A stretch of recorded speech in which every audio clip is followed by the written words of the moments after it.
Fala galera, meu nome é Marcos Cardoso, eu sou nutricionista e mestrando em farmacologia pela Unicamp e hoje eu vim discutir um assunto que é bastante pertinente, que é sobre a obesidade, uma condição que acomete uma parcela significativa da população brasileira e é uma condição que acaba trazendo um ônus gigantesco para as pessoas acometidas. Então são pessoas que acabam comprometendo a sua experiência humana, são pessoas que acabam prejudicando a sua confiança, a sua autoestima e são pessoas suscetíveis ao desenvolvimento de outras doenças. Então, no geral, são pessoas que vivem menos, que possuem uma expectativa de vida menor em comparação às outras pessoas. E atualmente a obesidade ela é considerada uma doença multifatorial, ou seja, existem vários fatores que se somam e que contribuem para o desenvolvimento dessa condição, e nós podemos compreender esses fatores entre fatores genéticos e fatores ambientais. Em relação aos fatores genéticos, eu não vou aprofundar tanto aqui neste vídeo, isso é tema para um outro vídeo posteriormente, mas os fatores genéticos eles são importantes. Por exemplo, se os meus pais eles eram obesos, se os meus antepassados, os meus avós, eles foram obesos, a probabilidade de eu ser obeso é maior em comparação às outras pessoas, concorda comigo? Então, neste contexto, existe uma carga hereditária, existe genes que contribuem para o desenvolvimento do excedente de peso. Combinado? Todavia, os fatores genéticos eles não são capazes de determinar se uma pessoa vai obter obesidade ou não.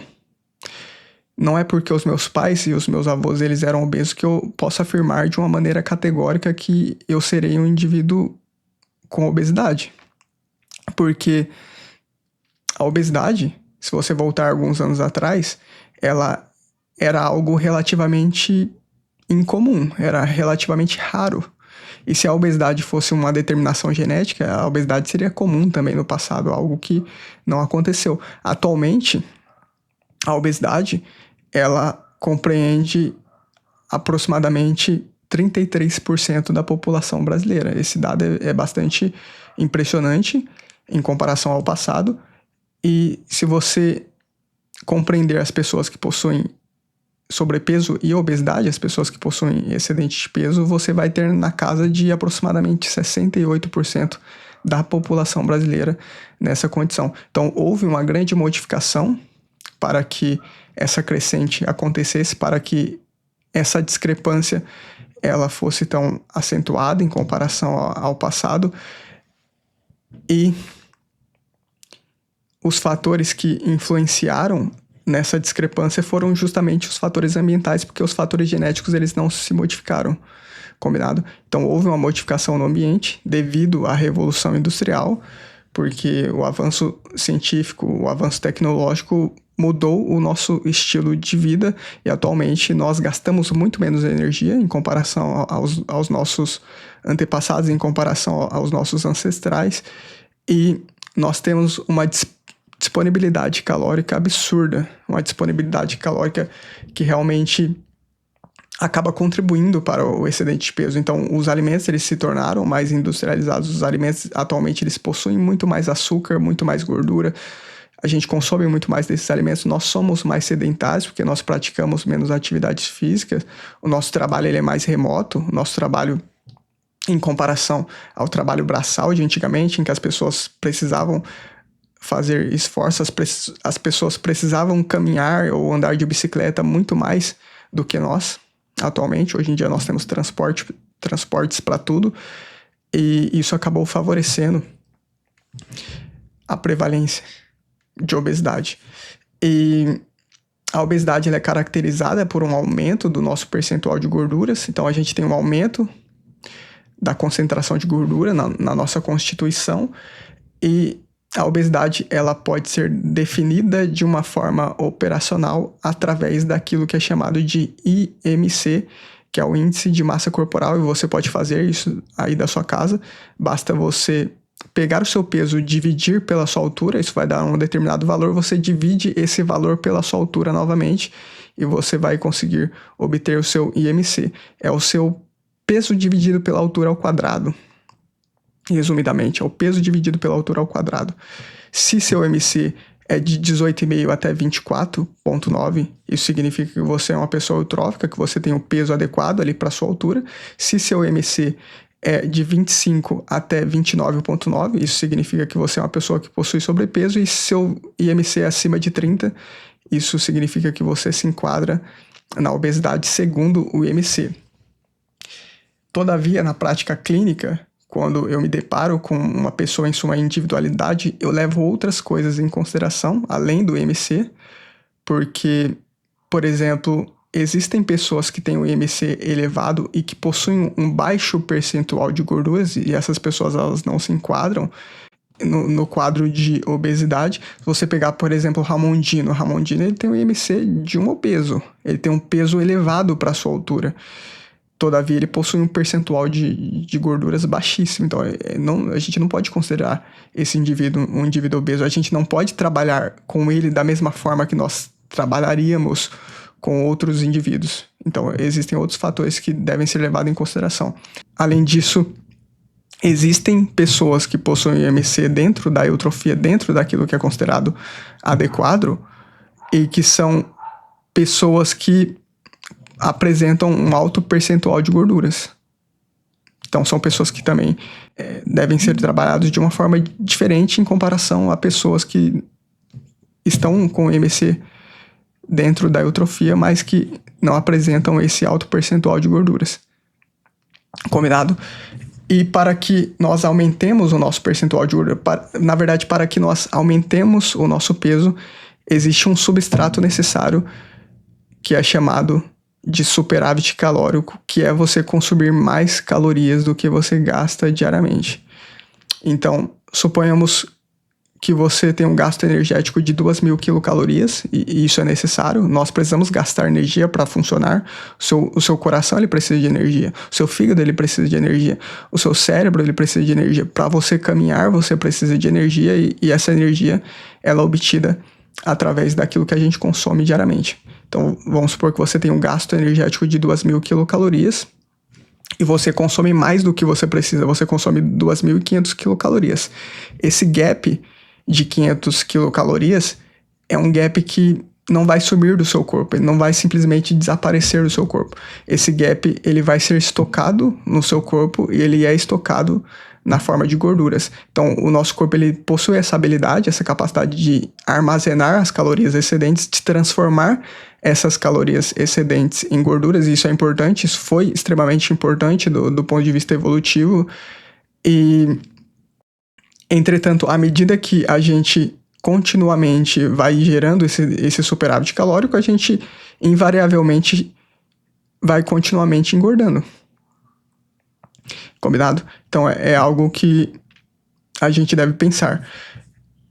Entretanto, o nosso corpo ele possui uma certa habilidade em acoplar aquilo que a gente gasta com aquilo que a gente consome. Então, o nosso corpo ele é capaz de proporcionar este equilíbrio, e existe uma estrutura magna responsável por este equilíbrio, que é uma estrutura que é chamada de núcleo arqueado do hipotálamo, que está presente no nosso cérebro. Então, o nosso cérebro ele possui uma estrutura que está localizado ali nas profundezas, que é chamada de hipotálamo, que possui vários núcleos, né? Esse hipotálamo ele é compreendido por vários núcleos. Dentre os núcleos, nós temos o núcleo arqueado, e esse núcleo arqueado ele funciona mais ou menos da seguinte forma. Primeiramente, que ele é capaz de determinar quando você sentirá fome e quando você se sentirá satisfeito ou satisfeita. Em termos práticos, ele funciona da seguinte forma. À medida em que você consome um alimento que possui calorias, que possui nutrientes, você tem o primeiro contato com o alimento, você tem um contato visual, você tem um contato olfativo.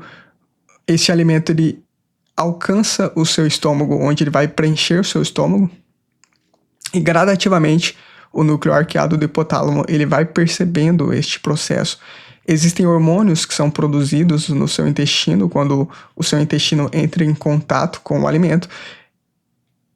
Existem uma série de informações que são produzidas ali no intestino. Existe a absorção dos nutrientes que ali acontece, e você vai gradativamente tendo uma transição de fome para saciedade. Então você muda a sensação de fome para a sensação de saciação, e a partir disso você empurra o prato e você não consome mais este alimento, ou você vai sustentar essa sensação de saciedade por um determinado tempo. Então, quem determina quando você vai sentir fome, quem determina quando você vai sentir saciedade e quando você vai posteriormente sentir fome novamente, é justamente o núcleo arqueado do hipotálamo, é principalmente o núcleo arqueado do hipotálamo. Essa é uma estrutura que é uma estrutura bastante explorada nas pesquisas, sobretudo olhando por essa ótica de obesidade. E é uma estrutura que deve ser levada em consideração, sim. E, no geral, as pessoas que possuem obesidade são pessoas que acabam tendo certas alterações neste núcleo arqueado do hipotálamo devido a tanto aspectos genéticos quanto aspectos adquiridos ao longo da vida, ao longo da experiência, são os fatores ambientais, né? Então, se, por exemplo, você tem o costume de consumir alimentos industrializados, se você tem o costume de consumir alimentos que são ricos em açúcares e em gorduras, você acaba tendo uma dificuldade neste processo. O seu hipotálamo ele tem uma dificuldade em interpretar que você consumiu uma determinada concentração de calorias quando essa caloria ela não traz consigo nutrientes. Porque uma coisa é você consumir um prato de comida que possui arroz, que possui feijão, que possui carnes, que possui legumes, que possui salada, em comparação a, por exemplo, você consumir um lanche do Mac. Existe uma equivalência calórica entre essas duas refeições, mas não existe uma equivalência nutricional. Combinado, um prato de comida te oferece muito mais nutrientes, te oferece vitaminas, te oferece minerais, te oferece compostos bioativos, preenche o seu estômago. Diferente daquilo que acontece quando você consome um lanche do Mac ou algum alimento parecido. Então, existe uma certa diferença. Então, as escolhas alimentares, elas podem causar uma certa distorção ali, nessa capacidade de nós acoplarmos o gasto energético com o consumo energético, de gerarmos este equilíbrio. Além disso, existem alterações hormonais também que fazem parte do processo. Por isso que a restrição de sono é bastante discutida, né? A conexão entre restrição de sono e aumento de peso é uma conexão íntima, porque se você dorme mal, você tem um desequilíbrio hormonal e os hormônios, eles também são interpretados pelo hipotálamo no sentido de gerar saciação, no sentido de gerar fome também. Então, existem vários fatores que nós devemos levar em consideração, não simplesmente você saber o que deve ou não comer. Combinado? E agora eu vou falar sobre perda de peso. Então, assim como o superávit calórico é necessário para o aumento do seu peso, aquilo que é chamado de déficit calórico é necessário para o seu emagrecimento. Vou explicar como funciona. O superávit calórico é você consumir mais do que você gasta e o déficit calórico é você consumir menos do que você gasta. E você invariavelmente, vamos supor que você gaste 2.500 quilocalorias diárias, você vai precisar dessas 2.000 quilocalorias diariamente para que o seu corpo desempenhe as suas funções. E se você não fornece essas 2.500 quilocalorias através da alimentação, o corpo ele precisará fazer alguma coisa para obter essas calorias para que ele possa funcionar adequadamente. E o que o corpo faz? Assim como o nosso corpo ele possui a habilidade de transformar quilocalorias em gorduras, o corpo também tem a capacidade de transformar gorduras em quilocalorias. Entendeu? E este processo, ele é um processo necessário para você, entre aspas, queimar gordura, para você, entre aspas, utilizar as gorduras como fonte de energia para que seu corpo ele possa funcionar. Então, a partir disso que você consegue emagrecer, a partir daquilo que é chamado de déficit calórico.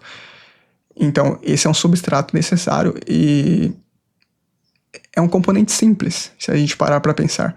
O déficit calórico é um fenômeno simples, mas não é fácil. Se o déficit calórico ele fosse realmente fácil, nós não estaríamos nessa condição que nós estamos atualmente. A prevalência de obesidade não seria tão elevada, tal como é atualmente, se o déficit calórico fosse um fenômeno simples. Então, para que você consiga sustentar o déficit calórico, você precisa de várias ferramentas. E, obviamente, a dieta e os exercícios físicos, eles são fundamentais neste processo. combinado? Existem fórmulas que nós utilizamos para mensurar o gasto energético individual de cada pessoa. Lembrando que o gasto energético ele é individual.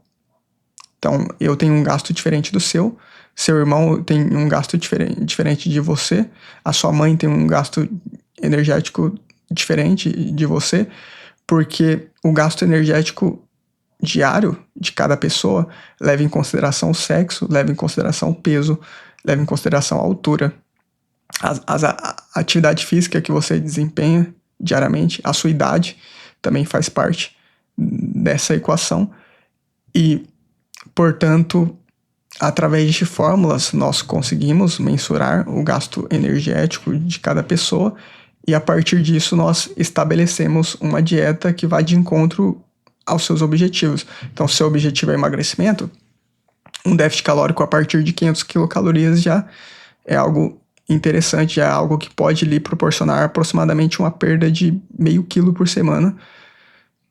Entretanto, você pode utilizar uma dieta que proporcione um déficit calórico mais acentuado, um déficit calórico de 1.500 quilocalorias, que equivale a aproximadamente 1,5 kg por semana. Então, tudo vai depender dos seus objetivos, mas a escolha do déficit calórico, ela precisa ser cautelosa, uma vez que quanto maior for o seu déficit calórico, quanto maior a capacidade de uma dieta de lhe emagrecer, mais difícil é você conseguir sustentar essa dieta, mais difícil é para você conseguir seguir essa dieta ao longo do tempo. Então você vai precisar fazer um maior esforço, você vai precisar ter um acompanhamento mais próximo, eventualmente por um nutricionista, por um psicólogo, ou até por um educador físico, a depender do déficit calórico, obviamente que você vai precisar. Combinado?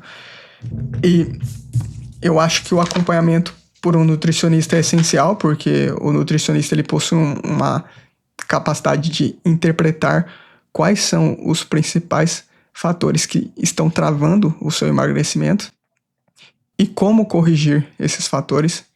Isso é bastante importante, é os gatilhos, né? Eventualmente você vai precisar trabalhar o seu psicológico, então é necessário trabalhar-se crenças. E eu, como nutricionista, fiz uma pós-graduação em nutrição comportamental. Eu acho que o nutricionista que saiba trabalhar com comportamento, ele é fundamental neste processo. E o acompanhamento próximo, ele pode ser um divisor de águas para ti.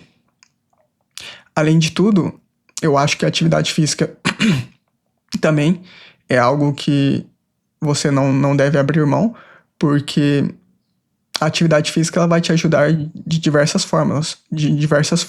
Primeiramente, que a atividade física vai contribuir para que você aumente o seu gasto energético e, consequentemente, você emagrecerá de uma forma mais rápida.